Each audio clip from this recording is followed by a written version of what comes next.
Ta, cată-mâia, Doamne, înaintea Ta. Gata!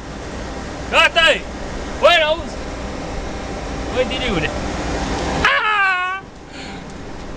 Băi, nu mai consuma asta! Și acum le-ai înregistrat?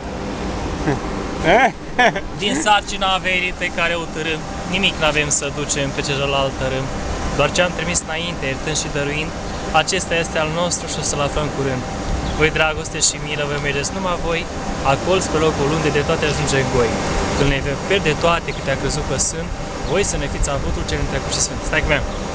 Un lung tren ne pare viața, ne trezim în el mergând, fără să ne dăm seama unde ne-am suit și când. Bucuriile sunt halte, unde stăm câte un minut și în ciuda noastră parcă sună pleacă a trecut. Iar tristețile sunt stații noi de nu se mai sfârșesc și în ciuda noastră parcă tot mai multe se ivesc.